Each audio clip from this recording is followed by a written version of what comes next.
कि कोई दुनिया में उस लायक नहीं है कि उनके साथ बैठ सके, उनके साथ उठ सके, उनके साथ चल सके। वो मसावत का पैगाम ये कलमा देता नजर आता है। कलमा पढ़ने के बाद सब एक सब में खड़े हो जाते हैं, एक ही सब में खड़े हो गए। महमूद अयाज न कोई बंदा रहा, न कोई बंदा नवाज, साहिबो बंदो मोहताजो गनी एक हुए। उनकी सरकार में पहुंचे तो सभी एक हुए। अबू जहल को ये बर्दाश्त नहीं हुआ, अबू जहल को ये बर्दाश्त नहीं कोई मेरे बराबर बैठ जाए, कोई मेरे बगल में खड़ा हो जाए। जैसे आज भी लोगों को बर्दाश्त नहीं होता कि कोई गिरा हुआ पड़ा हुआ कैसे हमारे करीब हो जाए। ये दूसरों में तो है ही है, खुदा न खास्ता इस्लाम ने जिसे खत्म किया था ये मुसलमानों के अंदर भी है। बहुत आ गया बिरादरीवाद, जातवाद, नामो नसब। ठीक है, कुछ सादात होंगे, वो अल्लाह रसूल की तरफ से उनको एक इज्जत मिली है। ये उम्मते रसूल है जो उनसे मोहब्बत करती है, मगर इंसाफ के तकाजे में ताजीरात में कोई छुट्टी नहीं है। अगर चोरी करेंगे तो सबका हाथ काटा जाएगा, अगर जिना करेंगे तो वैसे ही हद जारी होगी। इंसाफ का तकाजा सब एक है। इस्लाम सबको एक सफ में खड़ा करता है। किसी को ये नहीं पसंद है कि इंसानियत को एक सफ में खड़ा किया जाए। इसीलिए वो जैसे अबू जहल इस्लाम का दुश्मन था, वैसे आज लोग इस्लाम के दुश्मन हैं। और ये सब इखलाक़ मुस्तफ़ा की देन है।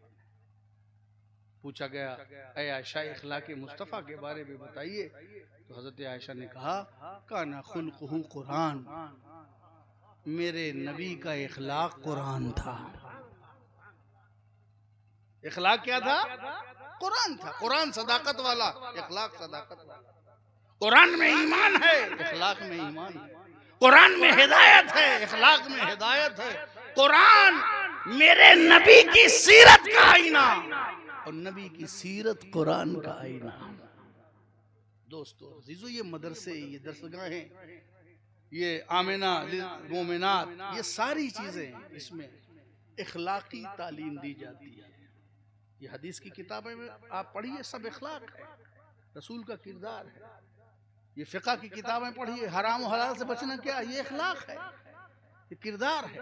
ये सारा सीरत की तामीर के लिए ये मदरसे हैं। इसलिए जो मदरसे सीरत तामीर करते हैं, आपको पूरी जिद्दोजहद के साथ उन मदरसों को तामीर करना चाहिए।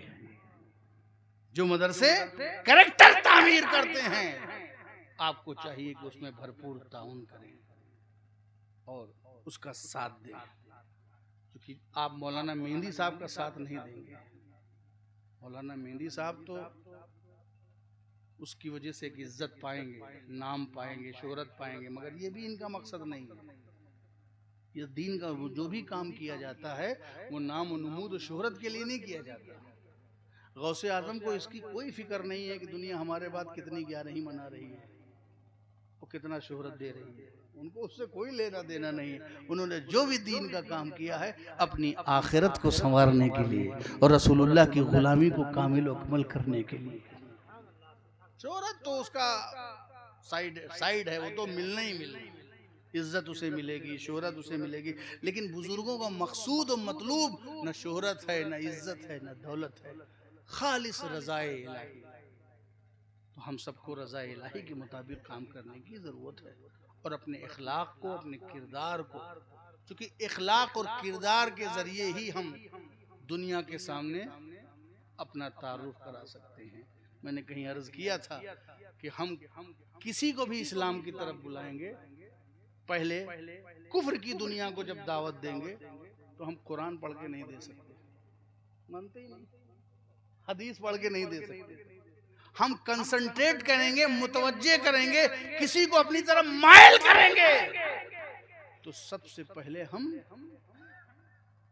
इखलाक ही दिखाएंगे, किरदार ही दिखाएंगे। इखलाक से माइल होके हमारी तरफ मुतवज्जे होंगे, फिर कुरान सुनाएंगे, फिर हदीस बताएंगे। तो इखलाक ही सबसे पहला मुबल्लिग है, इखलाक ही सबसे पहला मुबल्लिग है। मेरे नबी ने भी अपनी नबूवत का, अपनी रिसालत का बाद में ऐलान किया, पहले अपनी बातिनी सिफत, अपने को सादिक और अमीन बताया।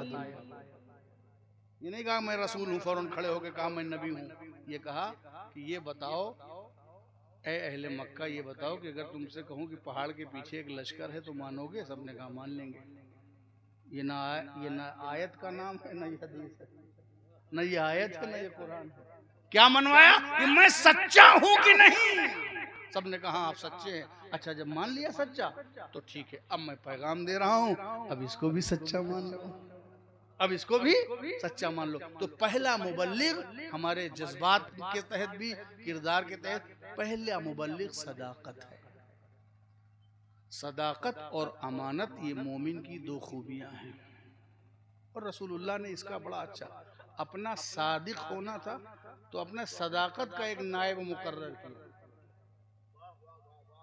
अपनी सदाकत का एक नायब मुकर्रर किया कि अब हिजरत करके मदीना जाना है, पैगामे सिद्क देना है, मैं सादिक हूँ तो मेरे साथ मदीने में कोई सिद्दीक भी होना चाहिए।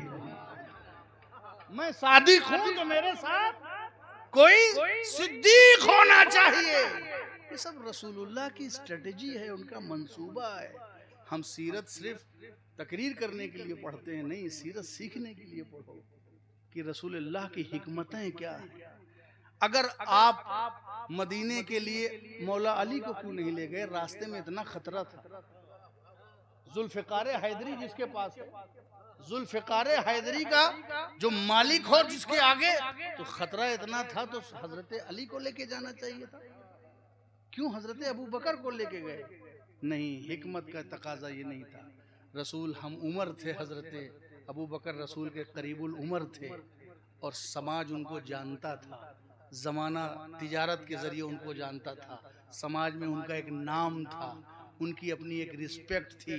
वो मदीना जाते तो जब रसूल मदीना जाते, अगर अली को लेके जाते तो रसूल भी मदीना जा रहे हैं और अली भी, और अली का सारा तारुफ ही रसूल के जरिए, कोई इजाफा ना होता। मगर अबू बकर को और ज्यादा जानने वाले लोग मौजूद थे, अबू बकर को और ज्यादा जानने वाले लोग मौजूद थे। और जब सरकार मदीना गए तो सरकार का भी इस्तकबाल करने वाले थे और बहुत से लोग हजरत अबू बकर सिद्दीक के जानने वाले थे। तो सिद्दीक के कांटेक्ट को अल्लाह के रसूल ने इस्लाम के फायदे के लिए इस्तेमाल किया। सिद्दीक के कांटेक्ट को इस्लाम के लिए इस्तेमाल किया। अब मगर देखिए, बिस्तर पर तो अबू बकर को नहीं लेटा सकते थे। उसी एक हिजरत की बात है, एक ही रात का दो अनमोल वाकया है। एक में यारे गार बनाते हैं और एक बिस्तर पर लेटाते हैं। अमानत बाहर वाला कैसे बांटेगा? अमानत बाहर वाला कैसे बांटेगा? तो अब फायदा नहीं है अली को मदीना ले जाने में, और कोई फायदा नहीं है अबू बकर को घर में लेटाने के, क्योंकि घर में बाहर वाला कहाँ लेटेगा? घर में बाहर वाला कहाँ लेटेगा? और अमानत कहाँ रखी है कौन जानेगा? और कौन उसका जिम्मेदार होगा? जो जिम्मेदार होगा वही बांटेगा। रसूल ने बता दिया है, ऐ लोगों, सदाकत चाहिए तो अबू बकर से ले लो, अमानत चाहिए तो अली से ले लो। सदाकत चाहिए तो अबू बकर से ले लो और अमानत चाहिए तो अली से ले लो। आज भी रसूल की अमानत अली के घर से ही बट रही है। आज भी रसूल की अमानत अली से मिलेगी। पैगाम इस्लाम का सिद्दीक अकबर अव्वल खलीफा, ये सब क्या लोगों ने इसको मौजू बना के हम ये हैं हम वो हैं लड़ाई, ये कोई मौजू की बात नहीं है। जो हमारे अकाबिर, हमारे बुजुर्ग, हमारे मशाइख, हमारे उलमाए रब्बानीन ने जो तय कर दिया है, बस वही हम लोग अपना हिर्ज़े जां बनाए हुए हैं, उसी को लेके चल रहे हैं। ज़बरदस्ती इन मौजूओं को गरमाना ये अपनी मौलवियत की शिकम परवरी तो हो सकती है, मगर ये सुन्नियत की खिदमत नहीं है। हमें मालूम है घर वाले से घर वाला काम लेंगे, बाहर वाले से बाहर वाला काम लेंगे। वाखिर दावाना अनिल हम्दुलिल्लाह।